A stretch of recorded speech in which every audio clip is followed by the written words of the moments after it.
दिशा नव्या महाराष्ट्राची। आपण पाहत आहात GD9 महाराष्ट्र न्यूज। अंदरसूल येथील बालाजी लॉन्स येथे छत्रपती शिवाजी महाराज महाराजस्व समाधान शिबिराचा एक दिवसाचं आयोजन करण्यात आलं होतं। या कार्यक्रमाचे अध्यक्षस्थानी येवला प्रांत बाबासाहेब गाडवे होते। अंदरसूल जिल्हा परिषद आदर्श मुलींच्या शाळेतील श्रावणी शिनगारे, सृष्टी खानदेशी, आरुषी विटनोर या 3 विद्यार्थिनींनी महाराष्ट्रामध्ये गल्ली ते दिल्लीपर्यंत वेगवेगळ्या स्पर्धेमध्ये ठसा उमटवलेल्या विद्यार्थिनींचा सत्कार प्रांत बाबासाहेब गाडवे यांच्या हस्ते करण्यात आला। यामध्ये शेतीविषयक, आरोग्यविषयक, महसूल विभागातील विविध योजनांबाबत सखोल मार्गदर्शन करण्यात आलं। कृषी खात्यामार्फत अवजारांवरती शासनाच्या मिळालेल्या अनुदानाचे व सर्टिफिकेट वितरण करण्यात आले। या कार्यक्रमासाठी नाशिक जिल्हा परिषदेचे माजी जिल्हाध्यक्ष राधाकिसन आप्पा सोनवणे, जिल्हा परिषद सदस्य महेंद्र शेठ काले, किसन दायमा कृषी उत्पन्न बाजार समितीचे माजी सभापती किसन काका धनगे, पंचायत समिती माजी सभापती प्रवीण गायकवाड, एकनाथ अण्णा सोनवणे, अमोल सोनवणे, महेश देशमुख, संतोष केंद्रे, माजी जिल्हा परिषद अध्यक्ष सौ पगारे, तेजराज जांगीरदार, आबा पाटील आदी अंदरसूल गावातील मान्यवर उपस्थित होते।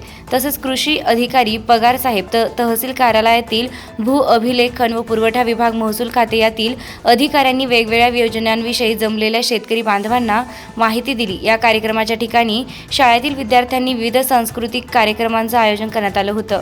त्यामुळे कार्यक्रमाला एक वेगळं स्वरूप बघायला मिळालं। हा कार्यक्रम यशस्वीरित्या पार पाडण्यासाठी अंदरसूल येथील तलाठी सर्कल महसूल विभागातील कर्मचाऱ्यांनी परिश्रम घेऊन हा कार्यक्रम यशस्वीरित्या पार पाडला। अंदरसूल जिल्हा परिषद आदर्श मुलींच्या शाळेतील शिक्षक व शिक्षिका यांनी सूत्रसंचालन करत कार्यक्रमाचा समारोप केलाय। GD9 न्यूज महाराष्ट्रासाठी गजानन देशमुख, येवला।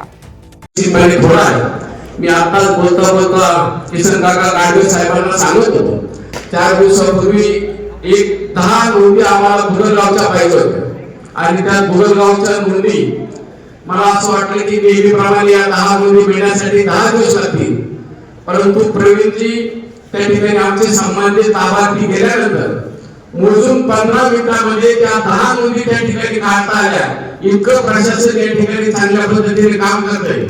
खरं म्हणजे आम्ही निश्चितपणे प्रशासनामध्ये नाही महेशजी, परंतु तरी सुद्धा तुम्ही व्यक्त केल्याप्रमाणे थोडं बोललं पाहिजे आणि निश्चितपणे चांगल्या पद्धतीचं काम या ठिकाणी आदरणीय गाडवे साहेब यांच्या नेतृत्वाखाली अतिशय चांगल्या पद्धतीचं काम तहसीलदार साहेब असतील, गाडवे साहेब असतील, या ठिकाणचे आपले सर्व विभागातील सर्वसामान्य अधिकारी असतील, चांगल्या पद्धतीचं काम निश्चितपणे या ठिकाणी चालू आहे। डॉक्टर तारू साहेब, तुम्ही तुमच्या भावना या ठिकाणी व्यक्त केल्या। निश्चितपणे अतिशय चांगल्या पद्धतीचं काम तुमचं आहे ते गेल्या 10 वर्षापासून आम्ही जवळपास बघतो आहोत, परंतु तुम्ही आता तालुका अधिकारी झालाय, तुमचा निश्चितपणे आम्हाला अभिमान आहे। या ठिकाणी या सर्व ग्रामस्थांच्या वतीने भावना व्यक्त करत असताना सर्पवरची लस आणि कुत्र्यावरची लस ही आपल्या ठिकाणी बऱ्याच वेळा उपलब्ध नसते आणि म्हणून त्या ठिकाणी तुम्ही त्या लसीची मागणी करावी आणि त्या अंगसूमध्ये कायमस्वरूपी कशी उपलब्ध राहील अशा पद्धतीचा पाठपुरावा या ठिकाणी करावा। अतिशय चांगल्या पद्धतीचं काम गाडवे साहेब तुमच्या नेतृत्वाखाली चालू असताना तुमच्या मनापासून उपस्थित सर्व ग्रामस्थांच्या वतीने, सर्व लाभार्थ्यांच्या वतीने तुम्हाला खूप खूप धन्यवाद देतो। या ठिकाणी आम्हाला कार्यकर्त्यांना आपण बोलवून आमचा आदर सत्कार केला आणि आम्हाला बोलण्याची संधी दिली, त्याबद्दल संयोजकांचे आभार मानतो आणि थांबतो। धन्यवाद। जय हिंद, जय महाराष्ट्र। स्वातंत्र्यपूर्व काळापासून शेतकऱ्यांच्या सेवेसाठी काम करत आला आणि त्याचा रोल नेहमी बदलत आला। म्हणजे अगदी सुरुवातीला जेव्हा रोजगार नव्हता तेव्हा रोजगार हमीच्या माध्यमातून नागापट्टीचे काम केले जायचे, नंतर आपल्याकडे फळबागेचं क्षेत्र नव्हतं, मग आपण कृषी विभागाच्या मार्फत रोजगार हमीतून फळबागा उभे केल्या। आज रोजी जे काही ठिबक तुषार आपण वापरतोय, कृषी विभागाने त्याचा योजना चांगली राबवल्यामुळे प्रत्येक शेतकऱ्याकडे ठिबक तुषार आज आहे। नंतर यांत्रिकीकरणाची जी सध्या योजना आहे की ज्याच्यामध्ये पाठीवरच्या पंपापासून आपली ट्रॅक्टर, अवजारं, ड्रोन या सगळ्या गोष्टी अनुदानावर दिल्या जातात। यावर्षी 30,000 शेतकऱ्यांना आपण पूर्ण समस्या दिल्या होत्या आणि अजूनही त्याचं तपासणी आणि अनुदान वाटप सुरू आहे।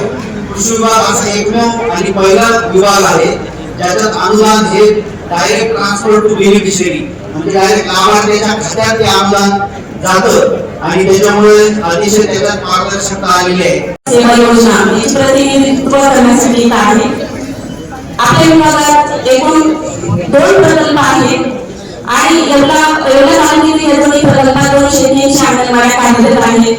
यामधला जो स्टाफ आहे तो सेविका आणि मदतनीस तेही पूर्ण भरण्यात आलेले आहे. त्यामुळं आपल्या विभागाकडनं ज्या योजना आहेत त्यामध्ये सर्वात पहिले आपण मेडिकेअर किट पण सर्व लाभार्थ्यांना देण्याचा प्रयत्न करत असतो. आपल्या विभागाकडून 0 ते 6 वयोगटातील बालके, स्तनदा, गरोदर आणि किशोरवयीन मुली आणि सर्व वयोवृद्ध माता भगिनी यांच्यासाठी आपण कार्यरत असतो. यांचं आरोग्य, यांचं पोषण, लहान मुलांचं शिक्षण या सर्वांसाठी आम्ही कटिबद्ध असतो. बेबी केअर किट या आपण 0 ते 6 वयोगटातील जे बालक आहेत त्यांना देण्याचा प्रयत्नशील असतो. ज्यामध्ये त्यांची पहिली प्रसूती ही सरकारी दवाखान्यातच व्हावी अशी अट होती.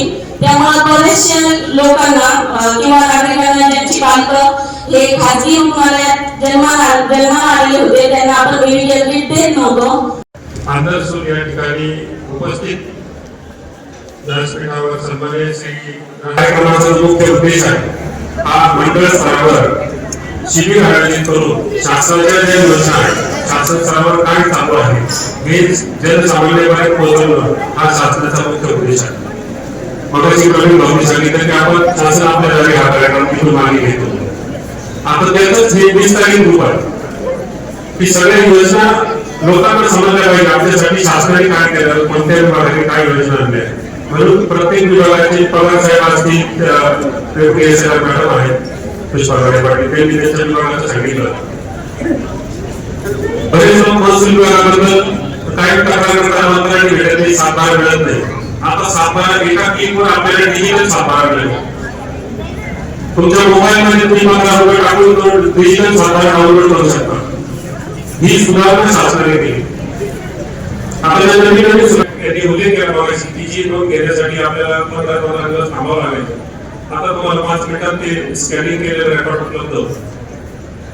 अशा योजना आहेत. यामध्ये प्रामुख्याने जिवंत सातबारा ही योजना माननीय महसूल मंत्री महोदयांच्या मार्गदर्शनातून सुरू आहे. झालेले आहेत त्या सर्व सेवांचा लाभ सामान्य जनता, शेतकरी, महिला, विद्यार्थी यांच्यापर्यंत पोहोचावा, त्यांना त्या सर्व योजनांची माहिती व्हावी यासाठी हे शिबिर आयोजित केले आहे. या शिबिराच्या मार्फत आपण ग्रामीण भागातील सर्व नागरिकांचे दैनंदिन प्रश्नांचे निराकरण करण्यासाठी, जनतेच्या तक्रारी सत्वर निकाली काढण्यासाठी आणि महसूल प्रशासन लोकाभिमुख बनवण्यासाठी या शिबिरामार्फत आपण करण्याचा प्रयत्न करणार आहोत.